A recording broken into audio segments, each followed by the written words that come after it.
Hi, thank you. Hi. Oh, go ahead. Sorry. Thank you. Hey, I'm OceneBagle. yeah. I'm a glitch hunter, and I worked on the neutral class. And I'm Spool. I made the True Pacifist TAS with much inspiration from OceneBagle's neutral TAS. And I don't really consider myself a glitch hunter, but I am trying to get a little bit more into that. All right. 3, 2, 1, go.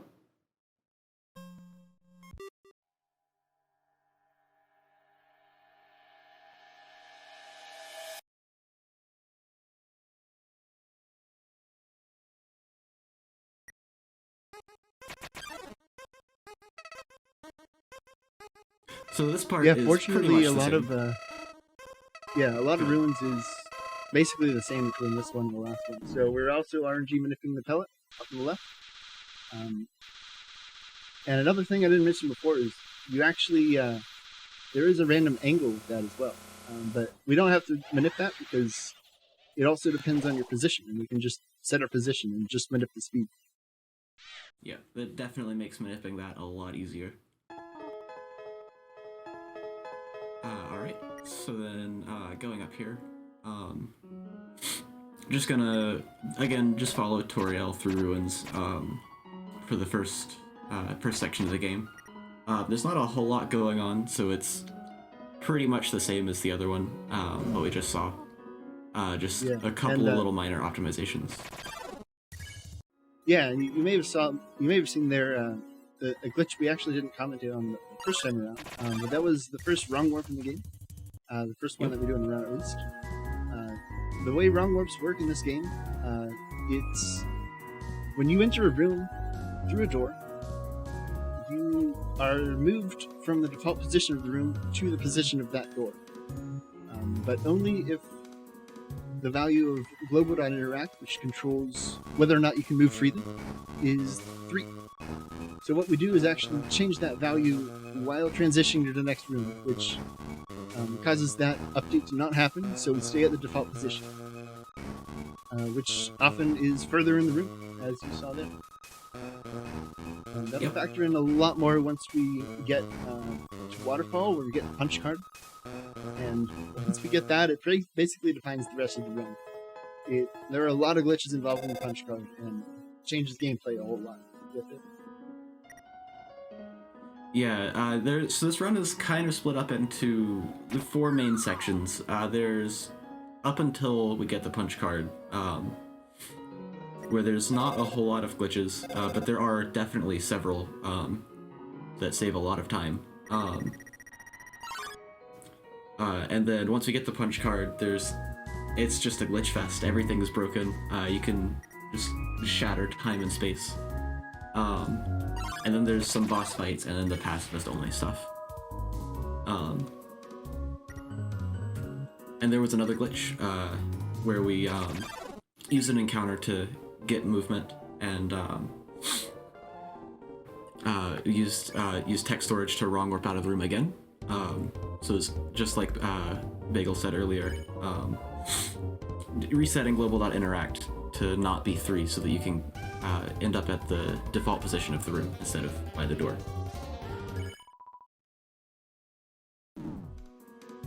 Yeah, that's right.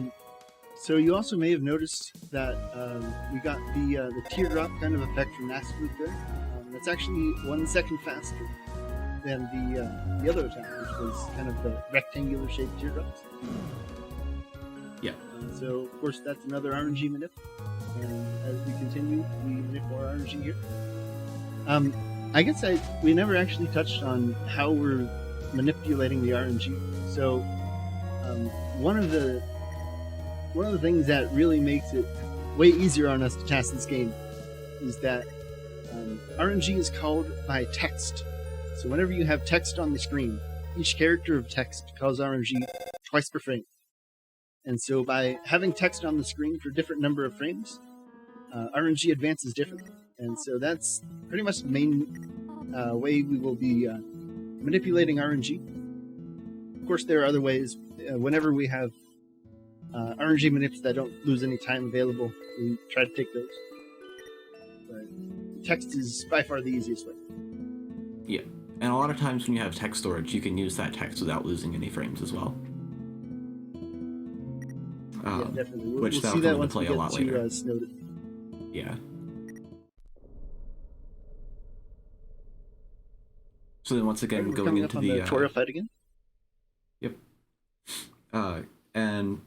Same as before, we want to get as many hand attacks as possible because running into the hands ends the turn as soon as possible.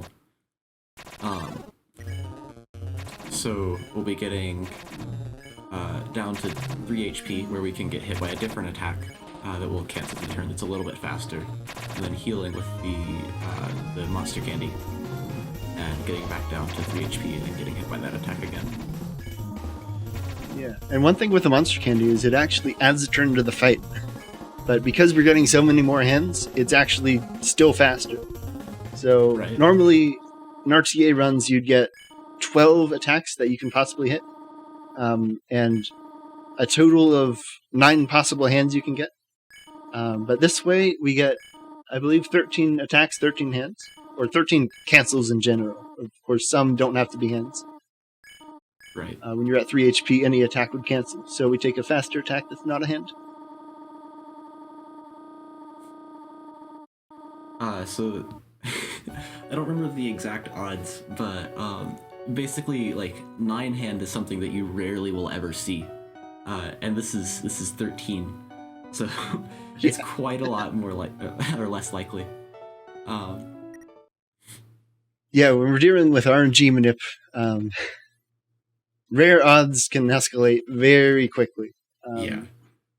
You'll see later in the run, when we get to Photoshop Flowey, there is a series of RNG manips that on their own are actually not that hard. It's pretty easy to get each individual one, but combining all like 30-something together, it's just astronomical odds. There is no way it'll ever happen. That no one has even calculated it exactly. Yeah, it's never gonna happen, to say the least. Exactly.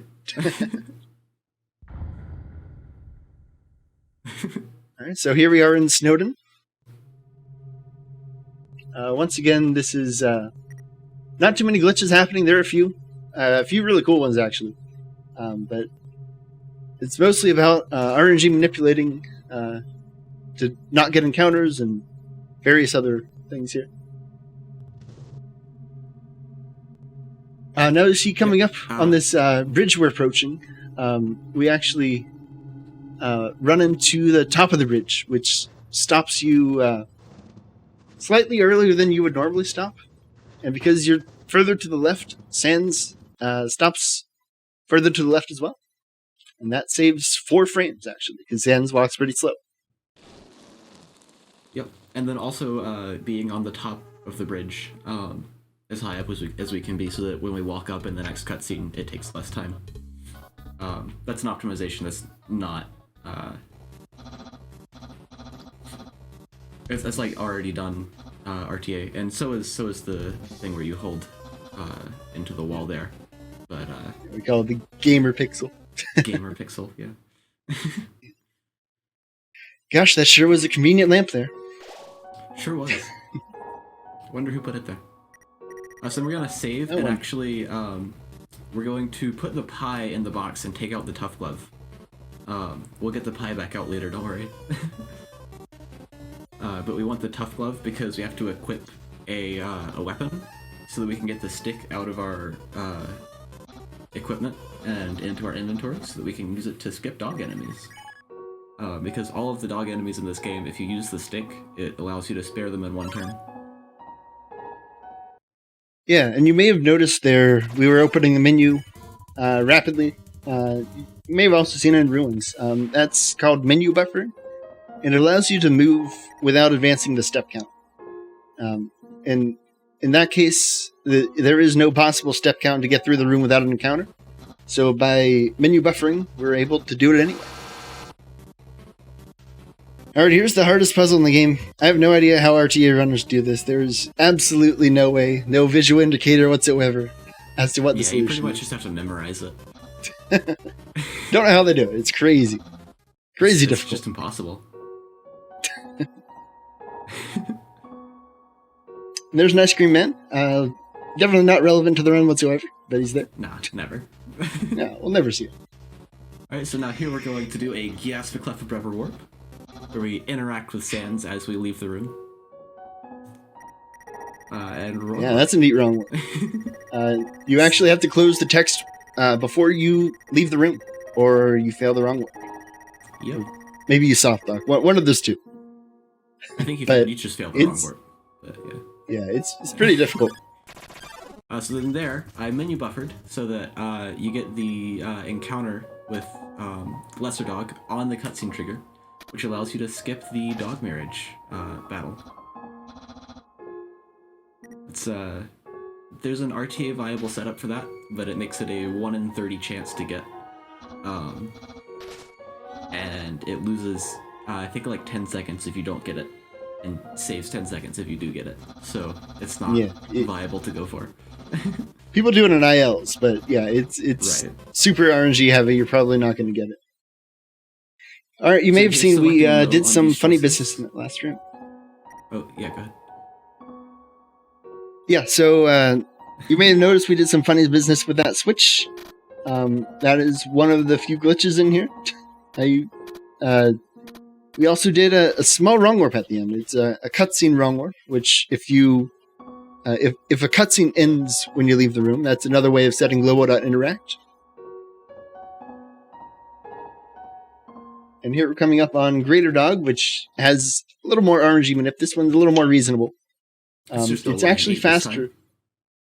Yeah. So normally RTA runs would use the stick once and then spare. We don't do that. We ignore. Because assuming you get perfect RNG, it's actually faster to take all 3 dog skips and then ignore Greater Dog. He skipped the cutscene where he hopped out of his suit of armor and licks you. He just walks off because you ignored him. Sad, but we gotta save those frames. Yep. So here, just going through this final cutscene before we enter the Snowden town. And then we'll be fighting Papyrus. So, the thing about the Papyrus fight is it's incredibly long. So it's actually faster to lose the fight 3 times and then Papyrus just lets you go past than it is to go through the fight. And also, interacting with the sign as you go into the igloo there allows you to get a wrong warp that saves a whopping 2 frames. Absolutely massive. Massive time save there. More importantly, it allows you to RNG manip, which we will make use of later. Yep. As Fool mentioned before, when you have text storage, you can clear it at different times to change how RNG advances. And there's no RNG in the Papyrus. Well, there is RNG, but there's no RNG that affects the speed in the Papyrus fight. But there is RNG in future rooms. So things like that are ways we can manip RNG without losing any time. Yep.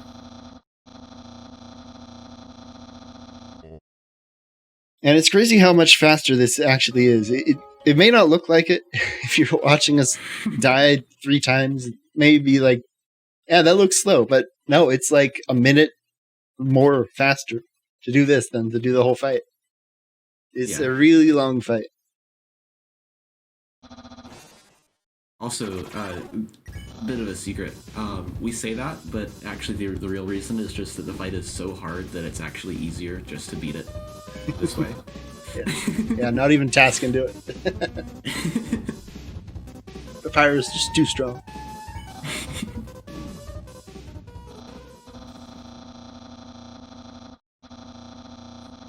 All right, that was number 2. Right. We have 1 more death to go, and then after that, Papyrus will generously spare us.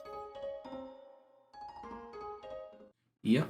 And then, because this is true pacifist, in the neutral TAS, or in the neutral speedrun rather, you would just walk right past Papyrus and continue on to Waterfall. But because this is pacifist, we have to do the Papyrus hangout. So we'll be doing that after this fight.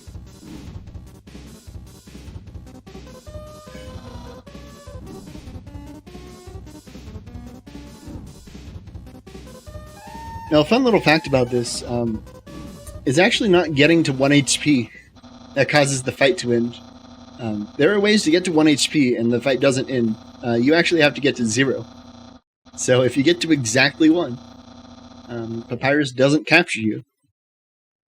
It's actually pretty hard to do, but it is possible at least. But of course it loses time, so we don't do it.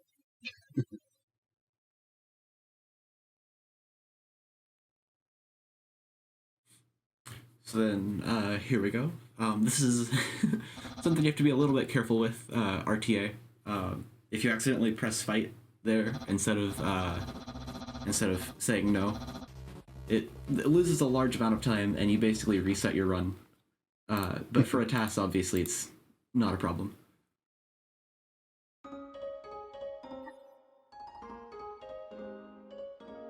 All right, now Papyrus is going to take us somewhere to hang out. Wonder where it'll be. Must be pretty far away. Walking all the way across town to get there. Yeah. Could be going to the library. Yeah, maybe. Oh, wow. Papyrus's house. Wow, imagine that. So you may have seen we turned around to the door there. If you've seen Death Room Chapter 2 speedruns, that might look familiar. It's actually completely unrelated, but it actually just looks really similar. It's a wrong warp using the door text, but you actually have to step outside of the door for it to work. Saves a little bit of time. Definitely not viable RTA, but we do it in TAS because it is actually a little faster. Saves a bit of time, yeah. So then here, going to do glorious spaghetti skip so fast you can't even see it. Basically, Papyrus gives you the option to either eat the spaghetti or refuse the spaghetti, and if you eat the spaghetti, you get several seconds of unskippable text. So it's faster not to eat it. Yeah. Now, is this 30 text boxes per second here? I know some dates and battles. It's not okay. Yeah, we'll get there eventually, and you'll see it. But I guess that's a good time to explain. Text mashing in Undertale requires at least 2 buttons. So Shift and X do the same thing. Z and Enter do the same thing. To skip text, you press Shift and then Enter, and then repeat. Shift would fully complete the text box, and Enter advances to the next one. Yeah. So because it's a 30 FPS game, there's a limit of 15 text boxes per second. We're coming up on a pretty major skip here. This is Seagrass skip. And we actually do it in a TAS-only way here. So you'll see we're going to be using the stick, and we're going to be using it twice. Normally in RTA runs, you'd either use it once or use the cell phone. And then we wrong warp using that safe one. That's the Jasfuferberber warp that we also saw in Snowden. This time you can't even see what you're doing because it's off screen. So there, right. I infoed the stick twice, which I used to RNG minute the Aaron encounter to have the lowest step count possible. Here I'm going to do it again for the Washua encounter. And that makes it so that we can get an encounter skip by touching the door as soon as you get the encounter. And then the game thinks that you got it, but you don't have to go through the encounter. Yeah. Yeah, so there are fixed encounters at the beginning of different areas. Sometimes they have lower step counts than later encounters. So that's why we didn't just get the encounter again when we entered the room again. The next fixed encounter would be in the room after. So the step count isn't lower than normal.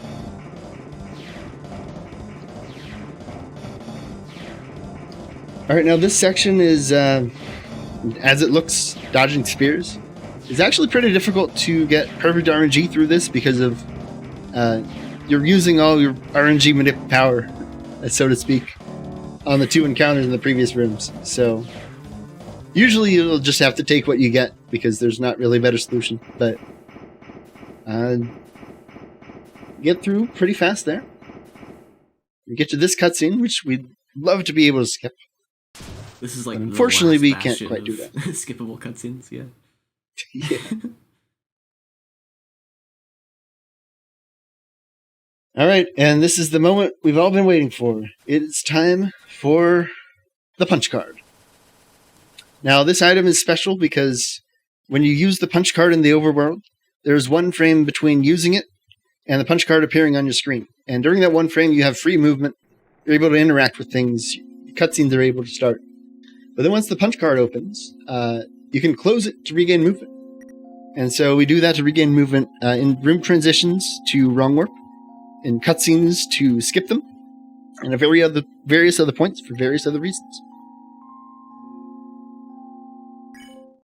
So yeah, at this point, you can basically skip almost any cutscene. You can wrong warp on any room transition. It's just overall very useful and incredibly game-breaking.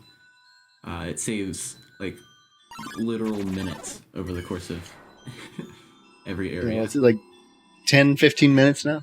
It's huge time save.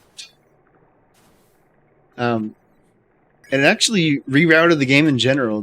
If you're not using the punch card, there's actually a faster route where you complete the genocide route up to Hotland and then abort it. And that's actually faster without the punch card. But with the punch card, we don't have to do that. We can skip a lot of the things in Hotland that would normally make it slower. Yep.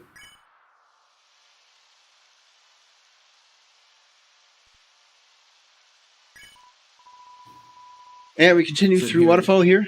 Oh. Go ahead. Go ahead. Okay.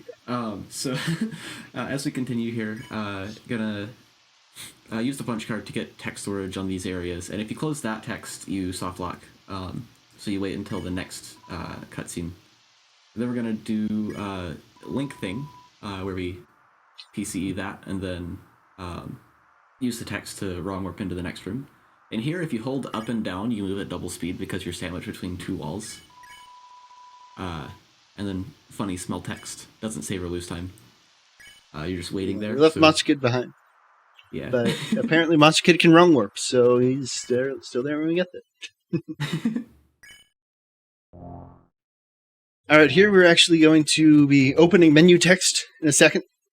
This is one of the points in the game where your menu is taken away from you. So after this cutscene right here, you aren't able to open your menu. But if you have text open already, it will stay up. So we use that to wrong over into the next room. Because we can't, of course, open the menu to use the punch card.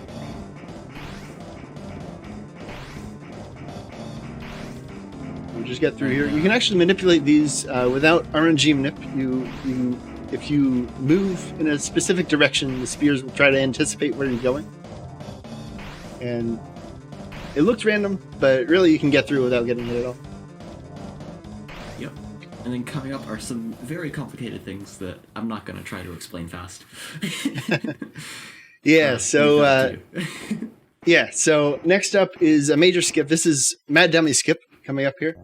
And it is a pretty long explanation, so I'll try to do my best. So in Undertale and other Game Maker games, there's a property of rooms called persistence, and this can be set on or off. If it's on, everything in the room is stored in memory. So the position of all the objects, whether or not cutscenes are started, that's all stored in memory. And then later when you turn to the room, everything will be as you left it before. So in Undertale, that's used in battles. So when you enter a battle, you're actually sent to a different room. And the room you started in is set as persistent. That way, when the battle ends, you'll still be in the same spot where you left. However, if you leave the room right when the battle starts, the persistence is set in the room, but it's never unset at the end of battle. So in this case, we're doing it for the Mad Dummy battle. And when you return to a room that was persistent with a battle, it assumes you already won. So what we do is actually die on purpose to Mad Dummy. And because of that, we reload. The room is persistent. We enter the room. It assumes we already beat Mad Dummy and just skips the whole fight. That saves about a minute and a half, a little more than a minute and a half on its own. You may have noticed we actually opened another punch card as we were leaving the room, and that's for something else coming up. So persistent rooms can actually also store other things like choicers, which is when you have a choice on either side. So that punch card right there allows us to store 2 choicers at once too. And we're going to use these choicers for something called early burnt pan, which uses choicer overflow. So that's when you have multiple choices up. You can actually advance to a later choice. And then, so here, I actually remember we put the pie in the box. And also, the whole time, we've been using the punch card in the second slot of the inventory. I just used that box and wrong warped with it, and while we wrong warped, used the box to reorder our menu and also grab the pie, so that now we have the punch card in the top of the inventory. Yeah, so if you are watching closely, you may see we already have the burnt pan. So what happened was we talked to the bird, which, and we overflowed the bird using the punch card, which advanced to the ancient artifact text, which advanced to the lab fridge, which advanced to the burnt pan. And so we got the burnt pan. There was a trick called early burnt pan, but this is earlier, so it's early burnt pan. We actually use it for Asgore. We also attack Undyne with it, save a couple turns. It's pretty neat. Yep. And then, so here, this is Flower Flow. There are several points in this cutscene where it locks your movement, so we're going to open text for each of those points to regain movement after that. And that basically saves the amount of time it takes to walk across the room. And more importantly, allows you to do funny movement there. Yeah, exactly. Funny movement saves more time than the walking across the room. And then at the end of the cutscene, get text storage there to wrong warp again. Yeah. Right here, we actually do something called SPCA, which I'm not going to even bother explaining it. But then we do something called One Dyne, which right there, a lot of stuff just happened. But what we did was we wrong warped into the room after the one where we met Undyne, which allowed us to skip one of her phases. And we lined up in a specific spot in this room, so we skip another phase. And of course, with the punch card, we skipped the initial part where she meets us and talks to us, and whole cutscene there. So we get it down from 4 phases, which is normal for casual, down to 1. And you see we're actually attacking Undyne right here. There are certain damage phases where when she gets under there, she actually just goes to her last attack. And so that's part of why we grabbed the burnt pan. Of course, even without that, we'd grab it anyway. But because we're not killing Undyne, Pacifist is still an option. Now, you may have noticed we didn't water Undyne, and that's sad. But turns out, yes, we did, because she isn't considered unwatered unless you actually watch the cutscene. Pretty cool. So there we skipped the entire lab section the entire lab cutscene. It saves a lot of time. Then fleeing from Vulcan there, and neutrally you would kill, but obviously this is Pacifist, so not doing that. Yeah, in the neutral TAS you'd kill Vulcan. There's actually a slightly faster strat that was found where you kill Timmy, but yeah, we can't kill here. Yeah. And speaking of optimizations, there's one in this room. So you'll see what we do here. This is called Beowulf Skip, and it is faster RTA, but there was actually a TAS strat found very recently after this TAS was made, where you can actually menu buffer through the lasers to get a faster cycle there. It means you can't do another glitch that comes up later, but it is overall 10 frames faster. So at some point we'll probably see that in future TASs. Yeah. And then here, skipping the cooking show, because we're on a diet, I think. Yeah, sounds about right. Yeah. Can't be having those vegan eggs and vegan milk. Exactly. Okay, you may have noticed we are not going to floor 2. You may be saying, wait, why aren't you going to floor 2? Well, we don't have our menu. You remember when we didn't have our menu in Spears 2? Yeah, same thing here, except forever. Except if you go to that bridge right there, you get your menu back. And so it actually is faster to go to floor 1 each time that happens. Which it'll happen a total of 3 times, I think? 3 times, yeah. Yeah. So in here, the phone calls in this room, the triggers just don't extend across the entire hallway. So you can just walk around. Yeah. Yeah, if you move down even a single pixel, you don't hit any of the calls. Pretty cool. And of course, we got that funny phone glitch there. Yep. It's kind of loud. With, volume warning, but yeah, a little late for that. Yeah. All right, this is a cool part. We use a combination of various punch card strats, and actually, some of that text was from Beowulf Skip, which we did earlier. If we're at 1 HP, we get special text that shows in this room, and we actually use that as part of the skip to get through a little faster. Yep, and then once again, that cutscene took away our menu, so we're going back to floor 1 to go and find it again. Yeah, very convenient that the bridge gives a menu back. Otherwise, we'd kind of have problems. It's a remnant from the Undyne Chaser, right?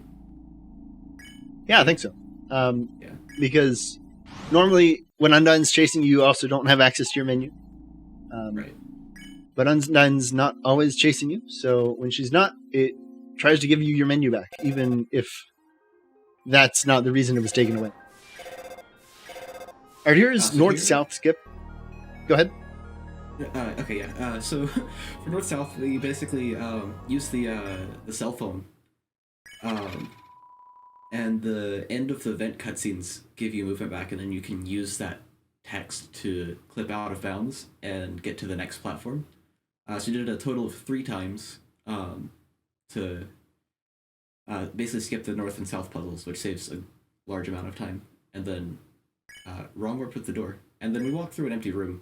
Would have been cool to have a boss in there, but I guess not. Yeah, it would have been neat. I mean, lots of spider webs. Maybe they could make a spider-themed boss. I don't know. Maybe a future update will have that.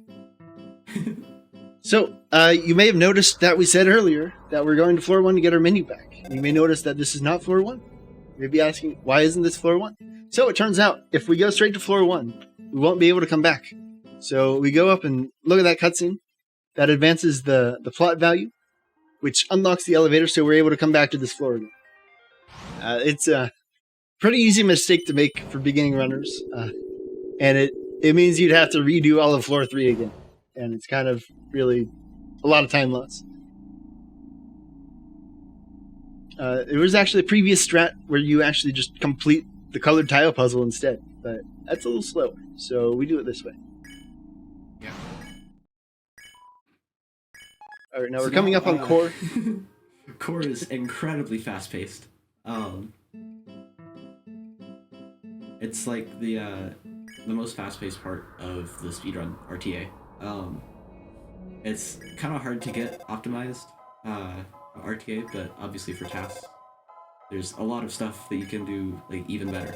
So like for instance, they're skipping the magic cutscene and then menu buffering through these lasers to keep moving while they're without getting hit. Wrong warping with that text, and then wrong warping into here, and then we're going to do a PCA to do an SPCA wrong warp, which again, not going to explain it. They're too complicated. Yeah, it's a whole thing. Yeah.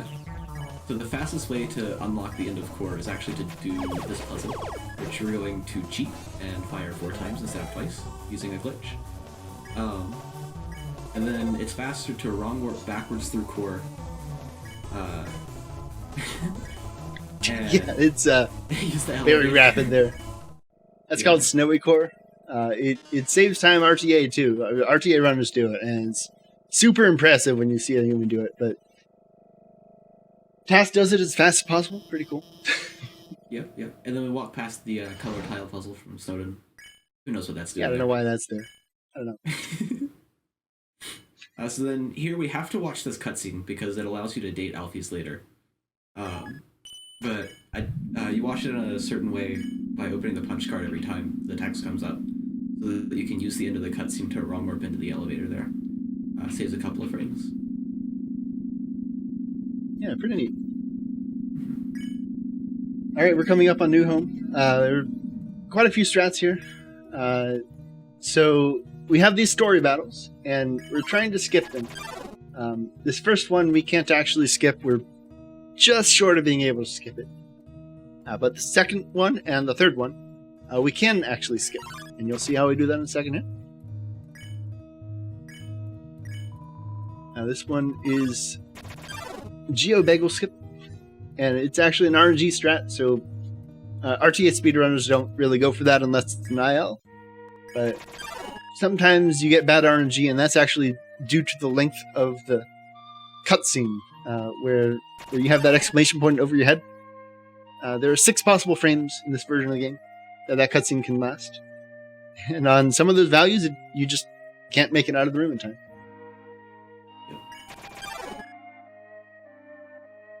So then, for the rest of this, we're going to be doing Pixie Flow Chains, which is where you open the menu text as a cutscene ends, and it gives you movement. And we're going to be chaining that throughout the rest of Monster Tale here, to save, I think like 12 frames, if I remember correctly, on each of the story battles. It sounds good. Yeah. So after this room, we're going to be using the cell phone, because the cell phone takes 1 less input to open the text, but you have to menu down to it, so it's only faster if you're doing it 3 or more times. But for those other rooms, we used equipping an item, which takes an extra frame, but you don't have to menu down the cell. Yeah, so it's an initial investment, so to speak. And you get that time back if you do it multiple times in the room. Alright, so coming up here, we're actually going to be... we'll be doing this a little more. We have quite a few more story encounters to go. But you may be thinking, wait, why don't you just go back and date Undyne and get the letter and date Alphys and do all this other stuff to get the true Pacifist ending? Why are you going to fight Asgore right now? It turns out you actually need a neutral ending before you can complete the true Pacifist ending. So we set up some of the stuff. We dated Papyrus. We didn't date Undyne because that's actually the one thing you unlock after the neutral ending. Undyne will not give you the letter to give to Alphys unless you've finished a neutral ending. So we hold off on dating Undyne, so we get the letter right after the date, rather than having to backtrack to Snowdin again to pick up the letter.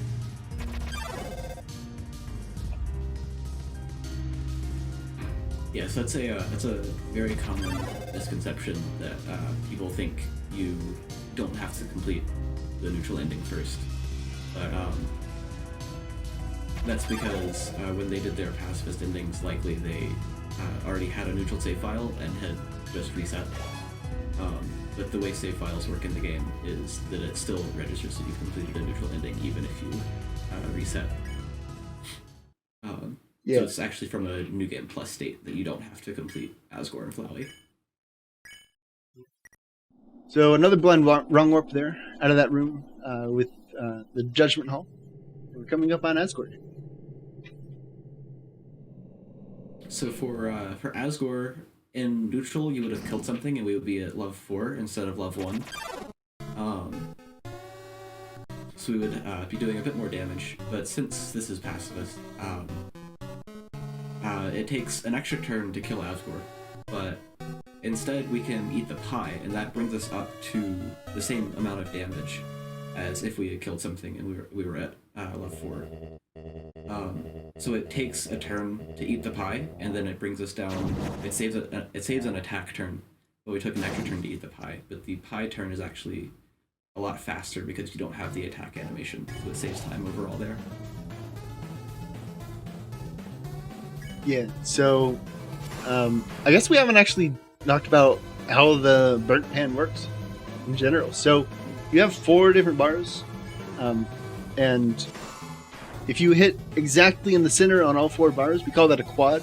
It's frame perfect on each one, so hitting 4 of them is 4 frame perfect inputs. We need 36 total for the 9 attacks in Asgore. And RTA, that is very challenging. It is actually, even for world record pace runs, it's actually really amazing to see what we call a TASGore, a 9-turn Asgore. Of course, this being a TAS, guaranteed to get it, but RTA, it's a big deal.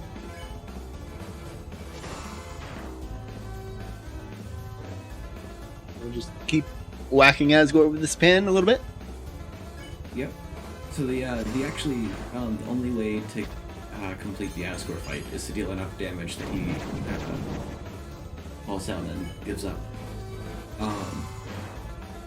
And then you have the option to either kill him or spare him. Since this is Pacifist, we're totally gonna be sparing him. Yeah, of course. Yeah. Yeah, definitely. Yeah.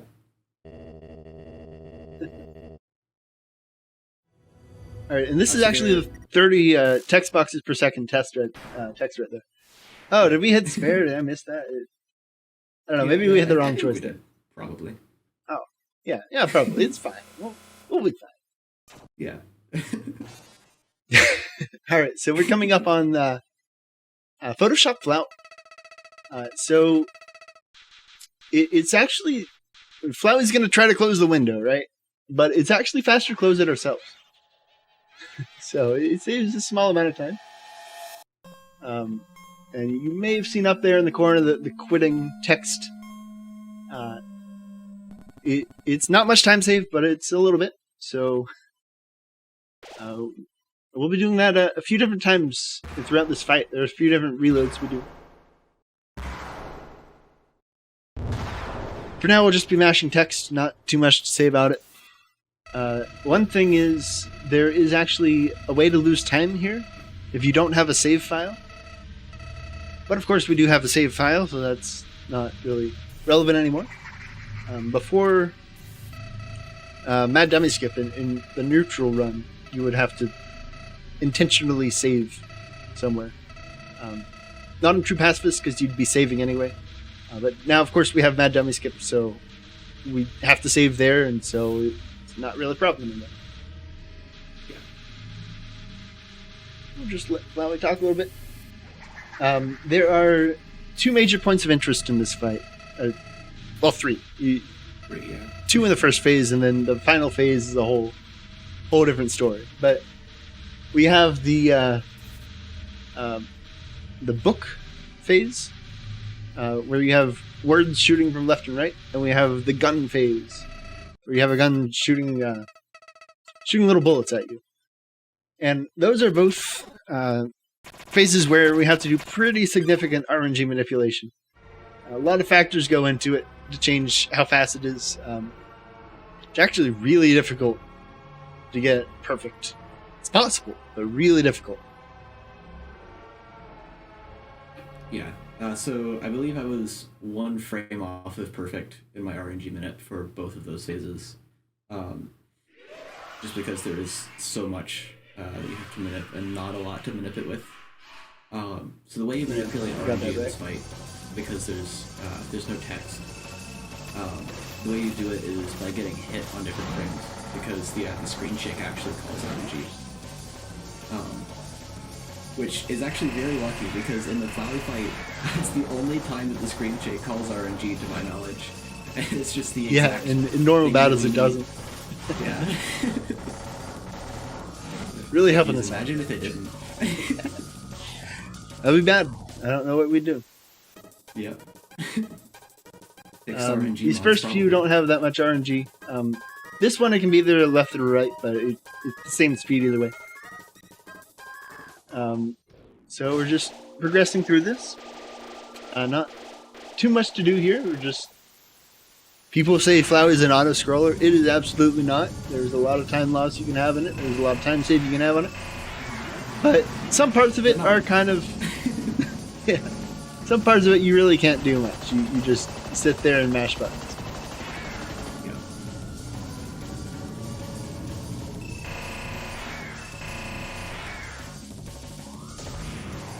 Alright, so coming up on the second phase here. This is the... Which one is it? This is the glove phase.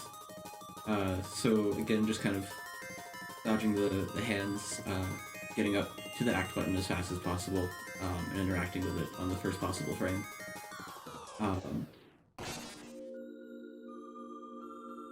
And then, yeah, not healing there. They say don't really need to.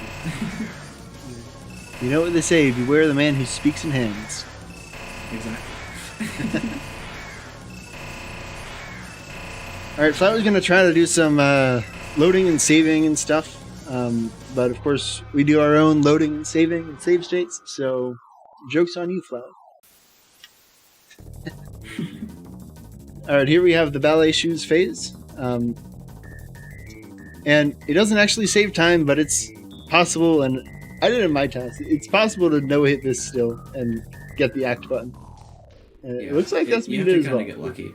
And yeah, I was able to get lucky with that. It doesn't save time, but it's pretty cool to watch. Yeah. So in this phase, I'll be taking a lot of damage.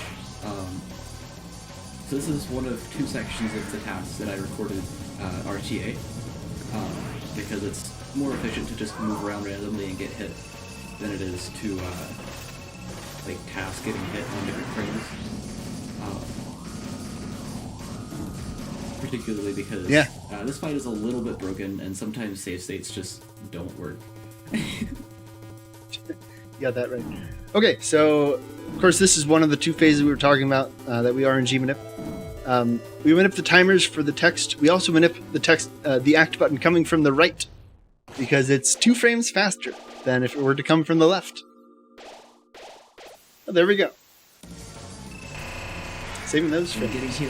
Getting healed as much as possible here, because I have to do it again in a couple of phases.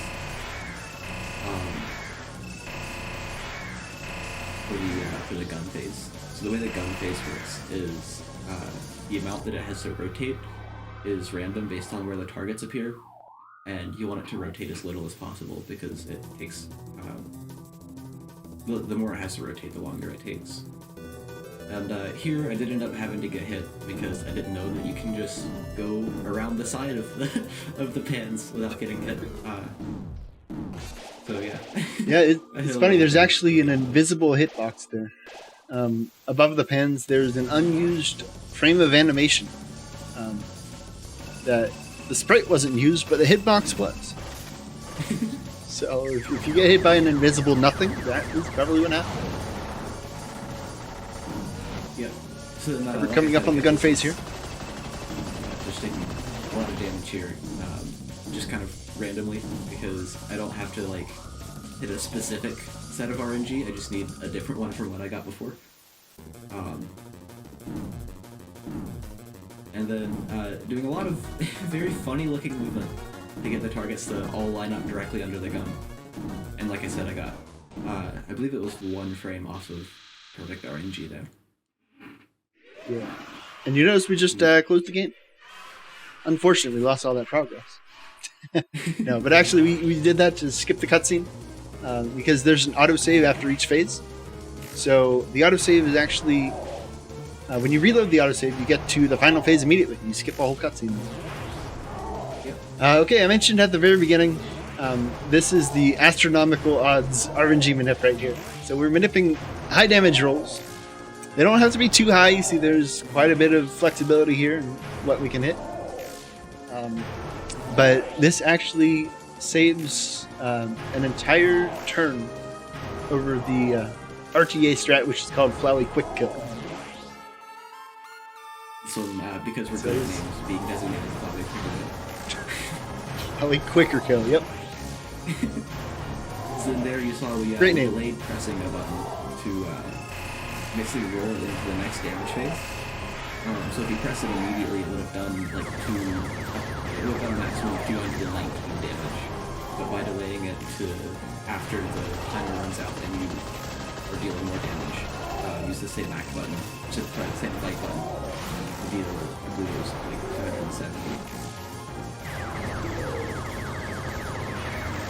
270. Yeah, so that happens a few different times. One of them, you just have to delay a couple frames.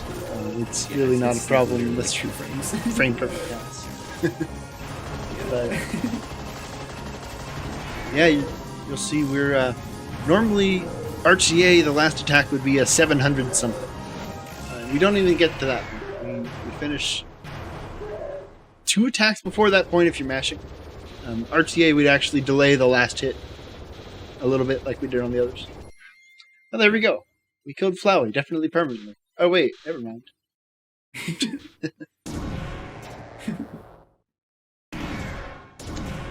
Oh no, we're dying a million times. Actually, another small RNG minute. So for the last 19 attacks there, it's actually random whether he waits 2 frames to attack you again or 3 frames. And obviously it's faster if he waits 2 frames.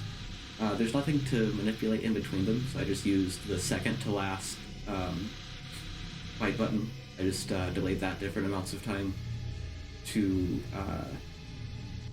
try and get as many of them as I could to be the 2-frame delay instead of the 3-frame delay.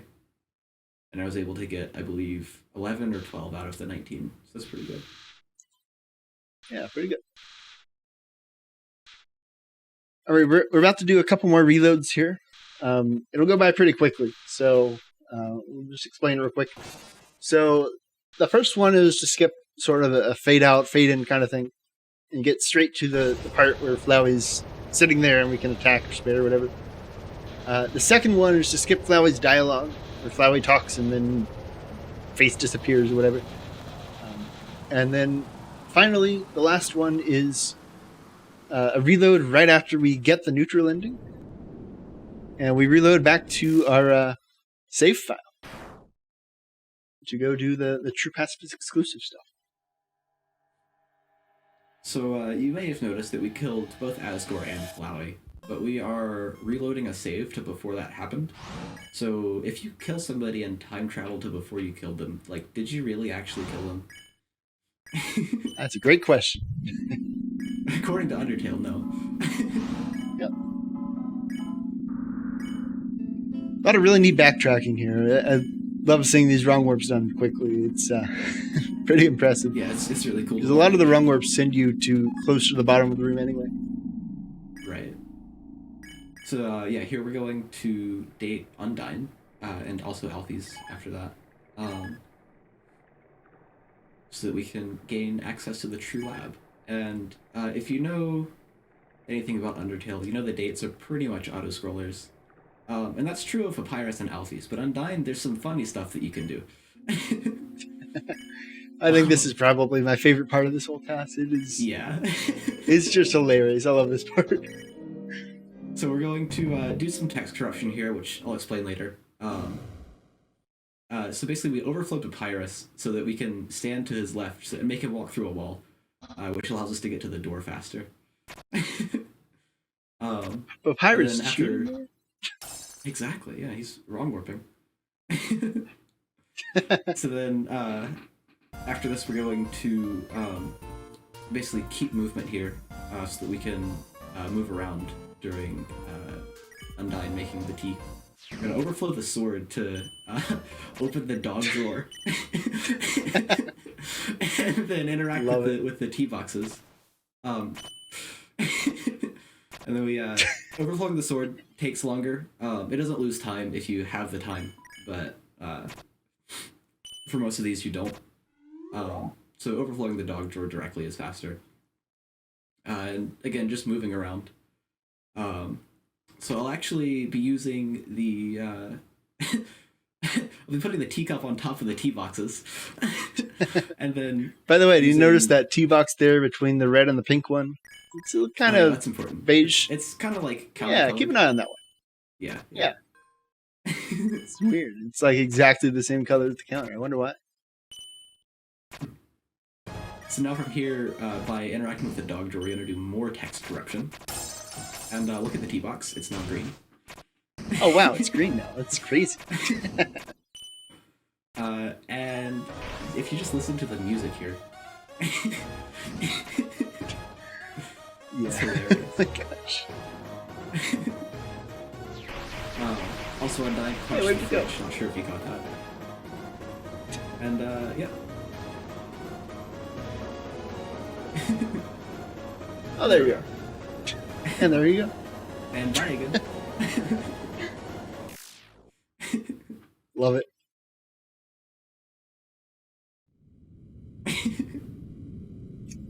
Now that's what I call a hot date. We did it. True.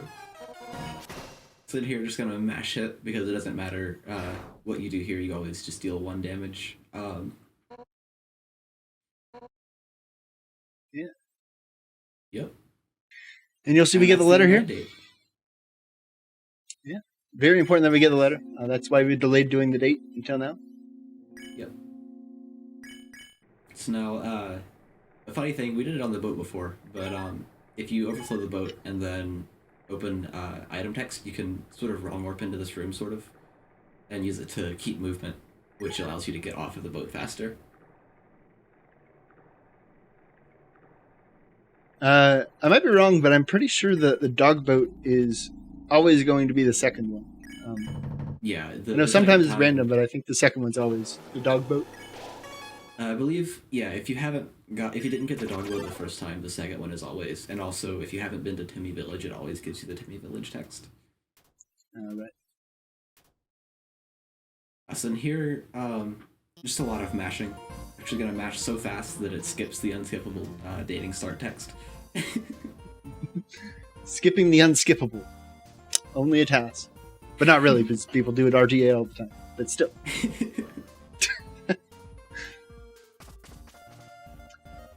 The music's kind of... Oh, go ahead. Yeah, the music's kind of there. Yeah. Just not going away. Just sticking around a little bit. Yeah. So in here, you can't see, but I'm selecting different options on those choices based on just which one is faster. Saves a few frames based on just how long the text is after it. Now, normally RTA you just smash straight through. Right, yeah. And here we're gonna meet the best character in all of Undertale. Jug boy. Love it. And in the version of the TAS with the OSD, you can actually see that I typed Jog Boy with the TAS. Nice. So you'll notice this room isn't persistent. That's again. partially because we reloaded, but also even if we didn't reload, the neutral ending itself kind of restarts the game. So you never really get this room as persistent if you're doing the run from start to finish. Otherwise, it would be faster. Oh, right, because you'd already be at the top. That'd be cool. Yep, and a New Game Plus run, you'd actually do that.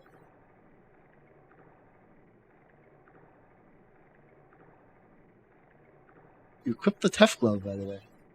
Notice you're doing that a lot.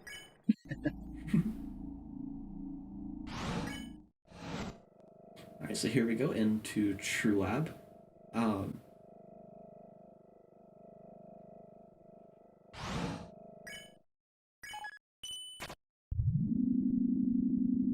Just sitting out of bounds there, nice. Just kind of sitting, yeah. So True Lab is interesting. Basically, you're going around and getting all the keys to turn on the switches. And you have to fight, I think it's 5 amalgamates, normally. We're actually going to completely skip 2 of them. And do some fancy stuff for a 3rd one. To get through it a little bit faster. Now, there's actually a way to skip one of them. Multiple ways to skip it, actually. Lemon Bread, there's a Switch exclusive skip where you just walk right past it because hitboxes are fun. And there's another way as well. That's pretty neat, uses persistence.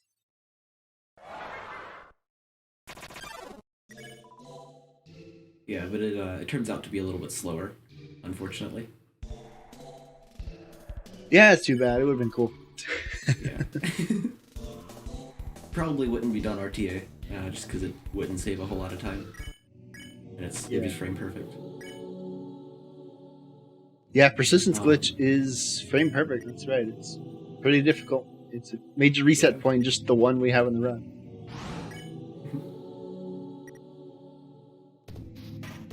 So now going through here, just doing all the wrong warps we can. I'm gonna grab that key from the bed.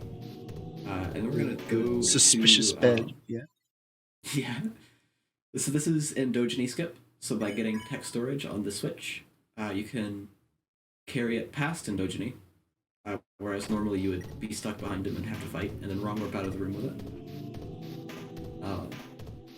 Pretty tight timing, actually, to both advance endogeny and also leave the room in time with the wrong word. Yeah, it's I believe a 3-frame window to get the wrong word. Yeah.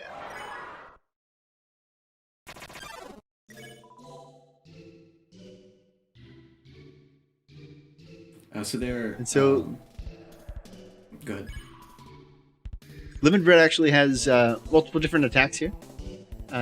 The first turn, it'll always do that same biting attack, but the second and third turns, it can do this faster attack. So you can RNG minute for it. Yep. And the first one there is guaranteed to be the bite attack, but the rest of them are, like you said, RNG. Yeah. And here we have Snowdrake's mom. We joke to get to disappear. Yeah. You can actually. My apologies for the crunchy audio there. Oh, gosh. My TAS kind of doesn't like the audio there. Yeah, with rapid pitch changes, sometimes it just goes a little crazy. There's a lot of that in this game sometimes. Yeah.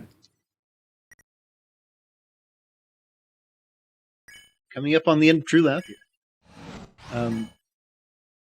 And I guess I could explain text corruption a little bit. We'll see it a little bit at the end here. So when a character talks and has like multiple sets of text boxes, a lot of times it'll reuse the same variables each time. And there's a value called global.msc. And if that's 0, that'll basically mean override the normal text system and just reuse the same variables. But by changing to something that's not 0, we can replace all of that with the text of our choice. And we can make it way shorter, which you would have seen there. It's way shorter than it should be. Yeah, I think without text corruption, that's the longest single set of text boxes in the game. Yeah, it's a lot. A lot of exposition there, but you don't need it. This is a speed run.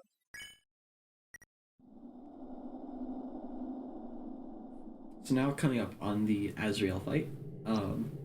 The first part of it, there's not really much you can do to optimize it, just menuing as fast as possible. But then after we go through phase 2, there'll be some funny business happening. We'll get to that later.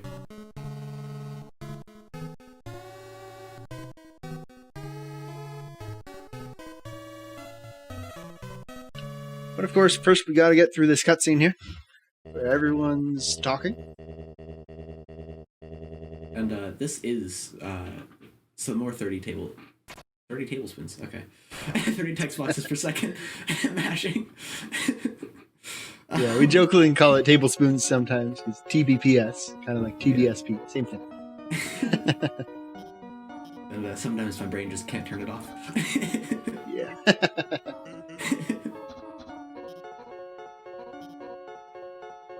Alright, so we do not get them kissing here, because can't have that. Children are watching. It's a PG game, yeah. Yeah. Or games are rated E, but you know.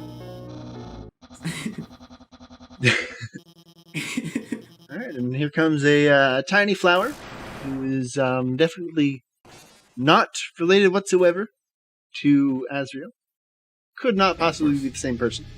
Yeah. Look, it's a flower. It's also not the same one that we killed earlier, because that one's dead. Oh yeah, definitely not here anymore.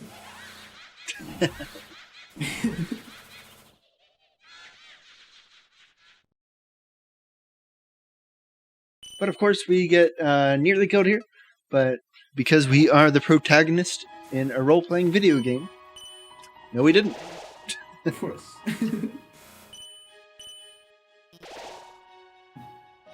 You have known as plot armor. Exactly. Yeah, not much to do here other than match text.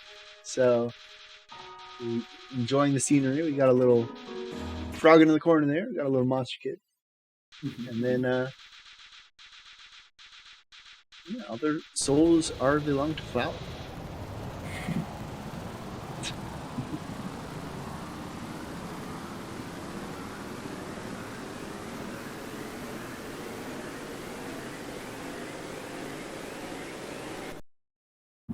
What the? Where did the heck did that goat come from?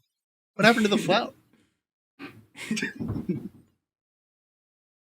All right, of course, Striped Shirt gives it away. This is Asriel. Exactly. And we're about to do the whole Asriel thing. The striped shirt. Yeah, of course. This is actually probably the coolest fight in the whole game. I love all the effects, and it gets pretty emotional near the end, actually.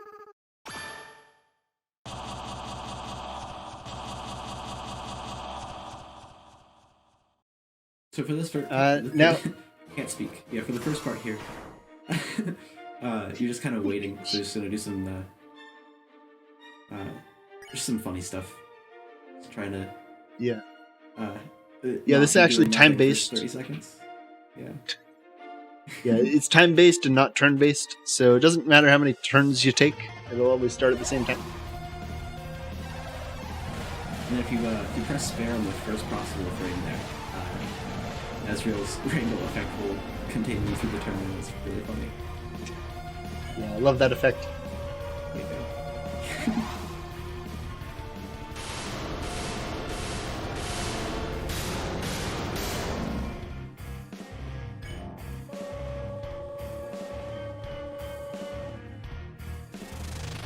So yeah, like I said, not a whole lot you can do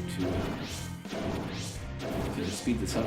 Just kind of trying not to die, or I say trying, just kind of not dying. Yeah. Sparing as fast as possible, because sparing is the fastest act option here. Yeah, and actually, even if you did die in this fight, you actually don't start from the beginning. You're sent back a couple turns, but it's unique in that way that you don't get a game over. You get a special cutscene that says, "But it refused," and then your heart refuses together. We'll be kind of abusing that a little bit later, a couple of times.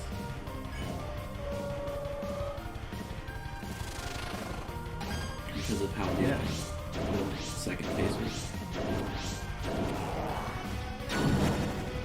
So there are a couple uses for it. There's actually around level 20 True Pacifist is the thing that exists. And the current route of it uses this effect of being able to restart the Asriel fight outside of the Asriel. You can actually do it on any encounter. It makes it a really interesting run. Pretty glitchy. Use it to kill 125 Metatons. Actually, the current route is the Warrior's Path core encounters. But yeah, you spawn them back in from dying to the lasers. It's a pretty crazy route. Crazy that it's even possible to do. Almost sounds like one of those, fake, run around a pole 120 times to unlock Luigi kind of things. Yeah.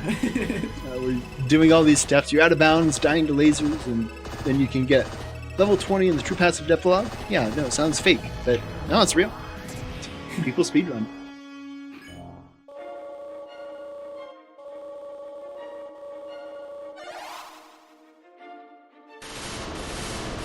We're coming up on the end of the first phase here. Yep, just a couple more turns to go.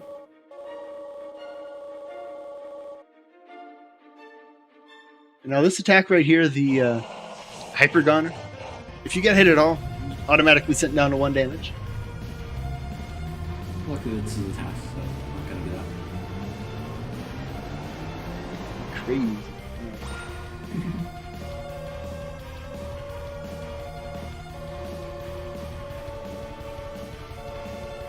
Alright, so here, the way these next few turns work is there's 4 turns, and if you die in... So say, for example, you die in turn 1, you'll reload to turn 2. So you'll always go through exactly 4 turns here, no matter how many times you die. So by by acting to start the next turn, and then immediately dying, we've we've died in turn 2. So now we reload to turn 3, even though we never really started turn 2. We're gonna do that twice to skip 2 turns.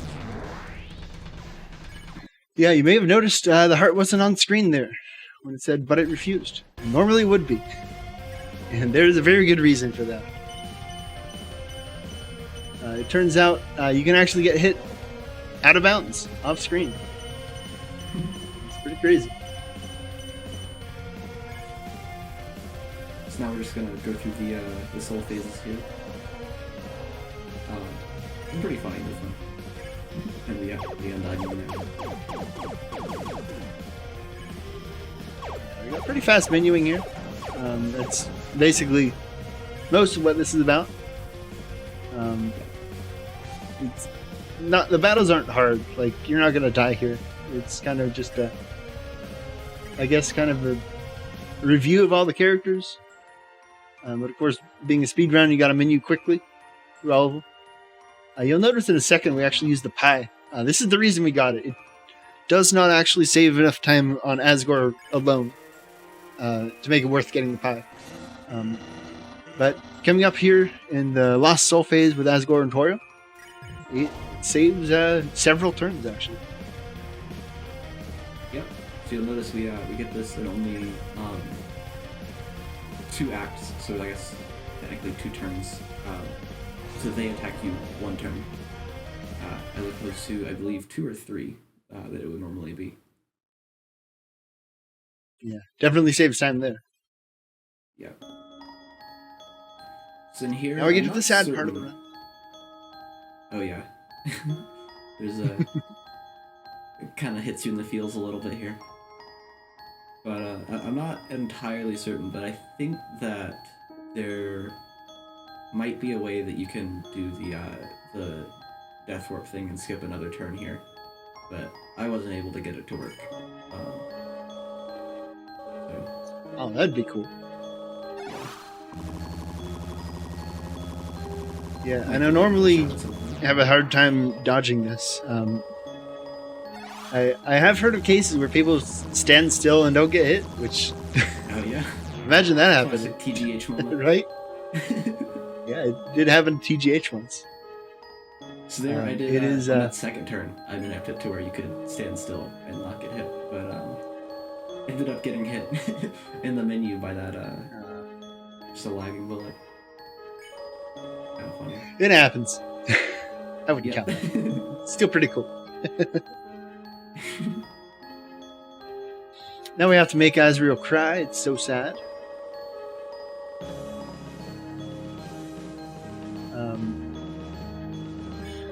But not much we can do here. We're just,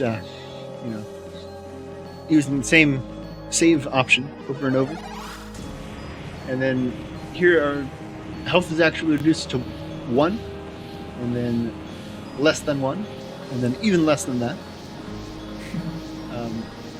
So our health is as low as it possibly can be. And we're still alive, technically.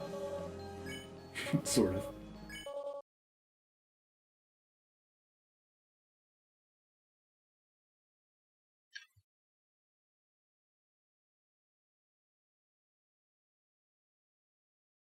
So then here, unfortunately, we can't hug the goat because it would lose about 20 seconds. It's so sad. Yeah. We'd love to be able to hug Asriel, but unfortunately, it's just too much time loss. We gotta save those frames.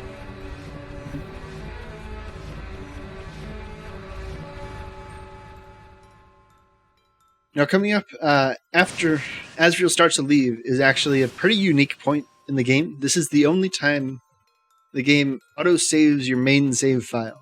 So there are auto-saves for your backup save file, which is what's reloaded when you die. But this is the only time in the game your main save file that you load from the menu is auto-saved. And it's saved right after this battle, after you clear all the text when you wake up. And that can actually be used to save a little time. RTA runs would do it because you're allowed to have a second client open on the main menu for reloads. And so if you reload right after the autosave, you go straight to the save point, which kind of like a wrong warp in that it saves walking time. Yeah. And then immediately after that, I'm gonna wrong warp into the final room of the game, or I guess the second to final room of the game, with the door to exit the underground, and then drop the punch card during the wrong warp. Nice. Yeah, we don't need any more. So then all right, and we're coming up on the end of the run. Just a little bit. Yep.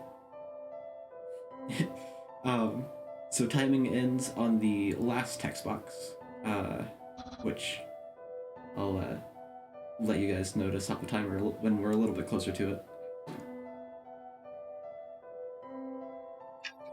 Everyone goes off on their own to live their own lives in the overworld. We saved the world, or the underground, as you'd say. All right, so timing ends. Right here. All right, nice. There we go. That's Undertale True Pacifist. Right. Hope you guys enjoyed. It was really fun making this. Definitely had a lot of help from the community. And yeah. Hopefully. Yeah, definitely. Shoutouts to the entire Undertale speedrunning community. If you do want to get involved with Undertale speedrunning or Undertale TASing, we do have a community Discord. You can get to that from the speedrun.com page. There should be a link near the top. And yeah, thanks for having us. And I hope the rest of the marathon goes well.